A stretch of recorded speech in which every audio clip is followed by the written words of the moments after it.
Good morning, friends. Myself, Dr. Ellen Ghadge, Head Department of Business Economics. Today, we are going to discuss one of the most important content, that is demand forecasting. We have considered so many contents related to business economics.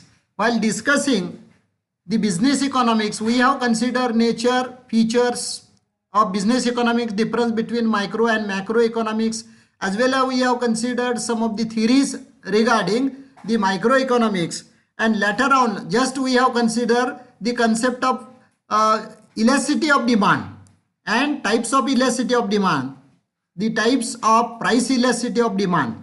After consideration of these contents, one of the most important content we may have to consider, that content is demand forecasting. Demand forecasting is most important for the production. Demand forecasting is most important for businessmen, and without demand forecasting we do not survive the business in 21st century. Now we have to consider what is demand forecasting. Demand forecasting is one of the most important concept we must know for giving the explanation about the production analysis, about the demand analysis. Now, exact meaning of demand forecasting is forecasting of expected demand of the commodity. Forecasting of expected demand for a commodity is called demand forecasting. Total level of production, development of production or development of business is depend upon the concept of demand forecasting, because each and every businessman who runs a business of variety of commodities, sales, marketing, whatever may be, he must know the demand forecasting, and he have to consider the concept of demand forecasting. And demand forecasting is necessary for the development of business, and in this connection we may have to consider the concept of demand forecasting, isn't it? मराठीमध्ये सांगतो, तुमच्या लक्षात येते का पहा.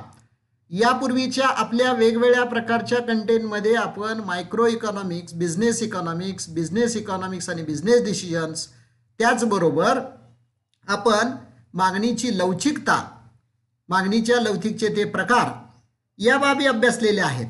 आता आपण मागणीचं पूर्वानुमान, दुसऱ्या भाषेत मागणी या घटकाचा विचार आपण करणार आहोत. मागणी फलन ही संकल्पना मी यापूर्वी तुम्हाला लास्ट मंथमध्ये सांगितलेली आहे पहा.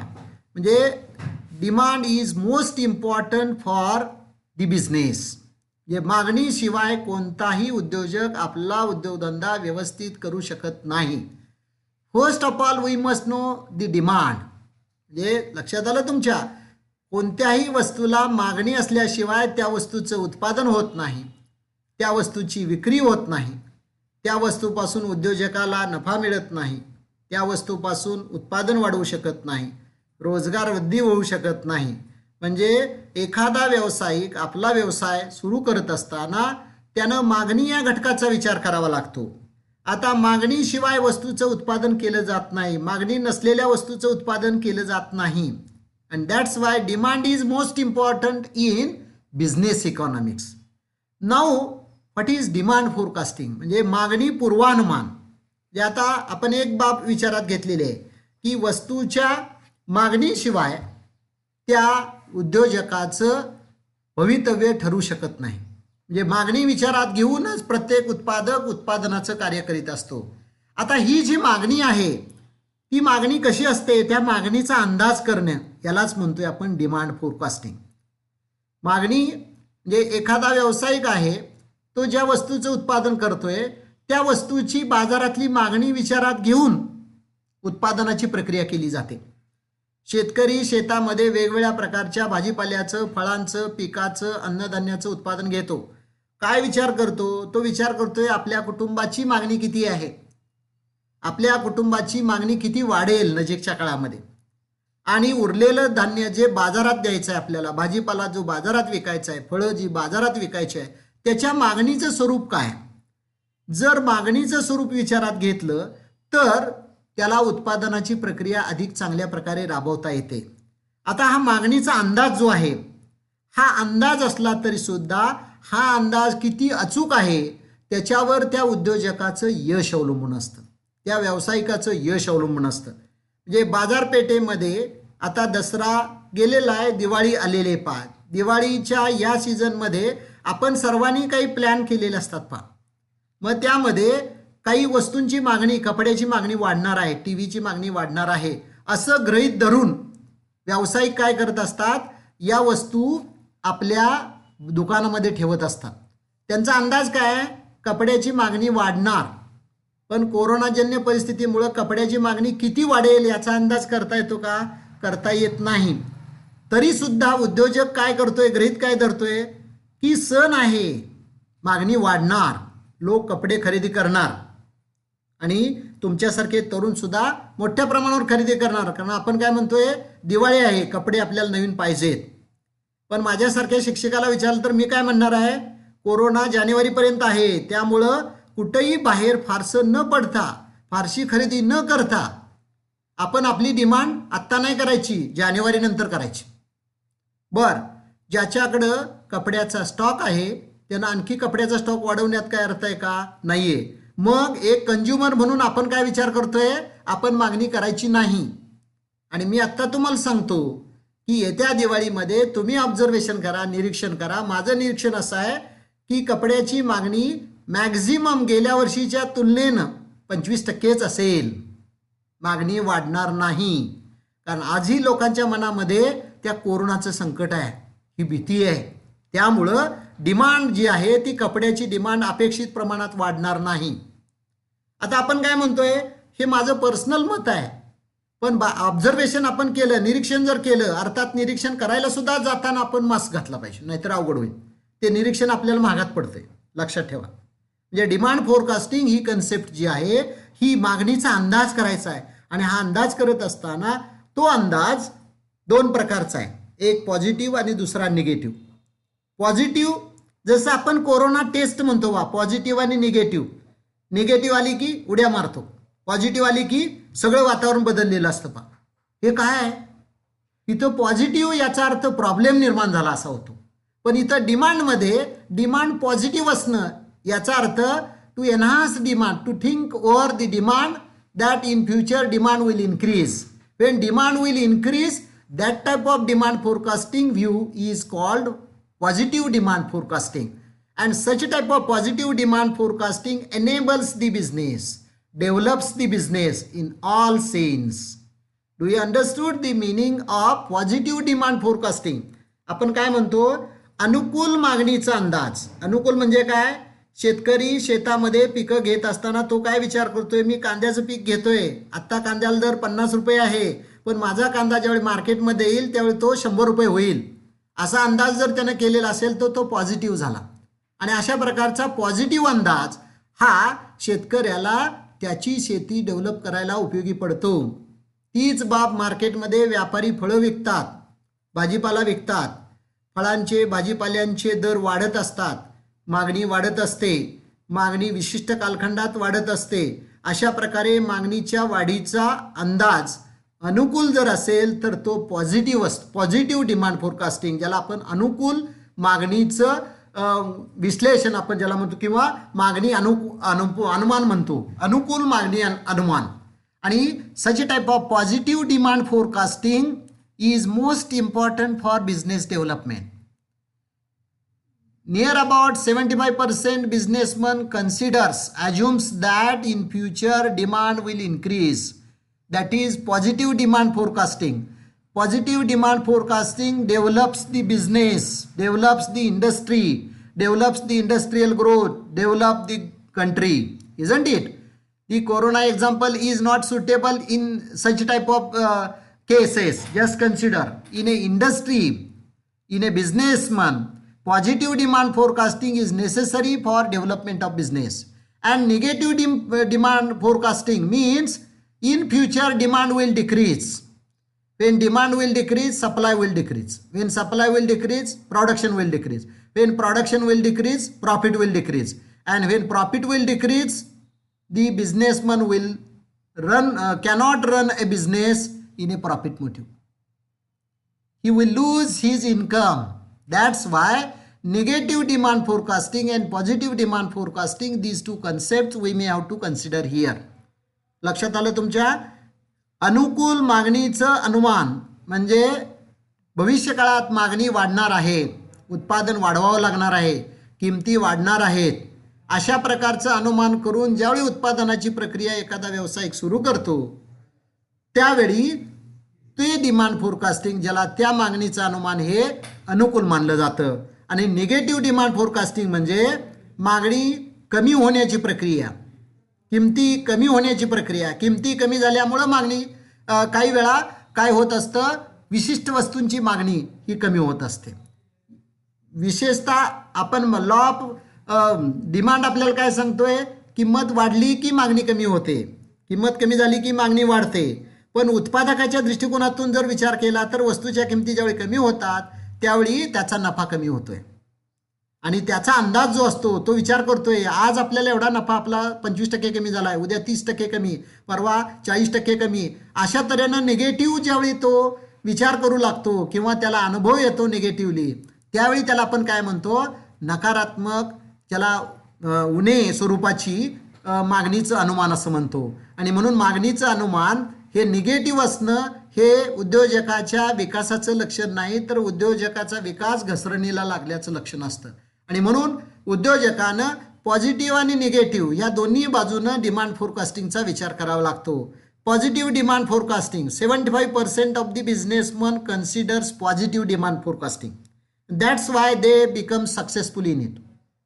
25% businessman considers negative thought regarding demand forecasting. Demand will decrease. When demand will decrease, there is no developmental progress in a businessman's turnover. That's why negative demand forecasting is an obstacle before a businessman. And that's why we have to consider positive and negative demand forecasting concepts in demand analysis. This is necessary. म्हणजे मागणी विश्लेषणामध्ये प्रत्येक व्यावसायिक हा अशा पद्धतीनं अनुकूल आणि प्रतिकूल स्वरूपाच्या मागणीच्या अनुमानाचा अंदाज करून आपलं व्यावसायिक धोरण आखत असतो. आणि हे व्यावसायिक धोरण आखत असताना निगेटिव्ह ज्यावेळी विचार करू लागतो तो त्यावेळी त्याच्या व्यवसायात घट होते, वृद्धी होत नाही. आज आपल्याला मला एक गोष्ट इथं प्रकर्षानं सांगावीशी वाटते की what is happening in agriculture sector. Negative returns we may find in agriculture sector. शेतकरी ज्या वस्तूंचं उत्पादन करतोय, ज्या फळांचं उत्पादन करतोय, तो सुरुवातीला पॉझिटिव्ह असतो, पण प्रत्यक्षात त्याचा शेतमाल बाजारात आल्यानंतर वस्तूच्या किमती मोठ्या प्रमाणात पडलेल्या असतात. याचं कारण काय, he doesn't consider the demand and supply of commodities. आणि ते विशिष्ट कालखंडात जर आलं तर त्या पद्धतीनं वस्तूच्या किमती, अन्नधान्याच्या किमती, फळाच्या किमती, भाजीपाल्याच्या किमती कमी होत असतात. सातारच्या मार्केटमध्ये नोव्हेंबर, डिसेंबर, जानेवारी या 3 महिन्यामध्ये फळे, भाजीपाला यांच्या किमती कमालीच्या घसरलेल्या असतात. बघा तुम्ही, म्हणजे आज आपण एक कोथिंबिरीची पेंडी 25 रुपयाला घेतोय, डिसेंबर महिन्यामध्ये तीच 2 रुपयाला येते. म्हणजे इथं शेतकऱ्याला डिमांड ज्यानं जे कोथिंबिरीचं उत्पादन घ्यायचं ठरवलेलं असतं, पण त्याचं उत्पादन येईपर्यंत वस्तूच्या किमती कमी झालेल्या असतात. म्हणजे त्यानं जी अपेक्षा केलेली असते ती निगेटिव्ह अनुभवास येते. आणि म्हणून अशा पद्धतीनं डिमांड फोरकास्टिंग म्हणजे मागणीचा अंदाज, ज्या वस्तूचं उत्पादन केलं जातं, ज्या वस्तूची विक्री केली जाते, तो व्यावसायिक किंवा शेतकरी विक्रेता, शेतकरी उत्पादक उत्पादन करत असताना त्यानं डिमांड फोरकास्टिंगचा विचार करावा लागतो. दुर्दैवानं आपल्या देशामध्ये शेतीच्या क्षेत्रामध्ये शेतकरी अशा प्रकारचं नियोजन करत नाही. आणि म्हणून शेती व्यवसाय हा आपण काय म्हणतोय, तोट्यात आहे. शेती व्यवसायात बरेचसे अनुभव जे येतात ते निगेटिव्ह येतात. आणि असंही आहे आपल्याकडं, पश्चिम महाराष्ट्रामध्ये आहे, सातारा जिल्ह्यामध्ये आपल्याला काही उदाहरण अशी आहे की शेतकरी उत्तम प्रतीचं उत्पादन करतात. म्हणजे उन्हाळ्यामध्ये अशा प्रकारच्या फळांचं उत्पादन घेतलं जातं की ज्याच्या किमती कमालीच्या वाढलेल्या असतात, भाजीपाला कमालीच्या दर वाढलेले असतात, त्यावेळी घेतलं जातं. म्हणजे अशा पद्धतीनं demand forecasting, positive demand forecasting करून ज्यावेळी व्यवसाय केला जातो त्यावेळी तो व्यवसाय सक्सेस होतो. दुसऱ्या भाषेत आपल्याला असं म्हणता येईल, कोणताही व्यवसाय करत असताना व्यावसायिकाला डिमांड फोरकास्टिंग ह्या कन्सेप्टचा विचार करावा लागतो. डिमांड फोरकास्टिंग ही कन्सेप्ट विचारात घेतल्याशिवाय शेतकरी उत्पादक असेल किंवा व्यापारी असेल त्यानं डिमांड फोरकास्टिंगचा विचार करूनच आपली गुंतवणूक करावी लागते आणि ती पॉझिटिव्ह केली आणि तो पॉझिटिव्ह अनुभव त्याला जर सक्सेस झाला तर तो व्यवसायात सक्सेस होतो. And that's why demand forecasting concept is most important in business development. In business development, demand forecasting is most important. Now we are going to discuss the steps or stages involved in demand forecasting. How we can take the decision regarding the demand forecasting, positive or negative. What steps we have to take? First step, setting up objectives.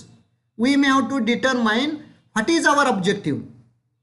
If we are a farmer, we may have to determine which type of corn, which type of food grains we may have to produce in our farm, which type of vegetables we may have to produce in our farm. At first, he has to determine the objectives. Without objective, what is your objective? You may have to enhance the demand.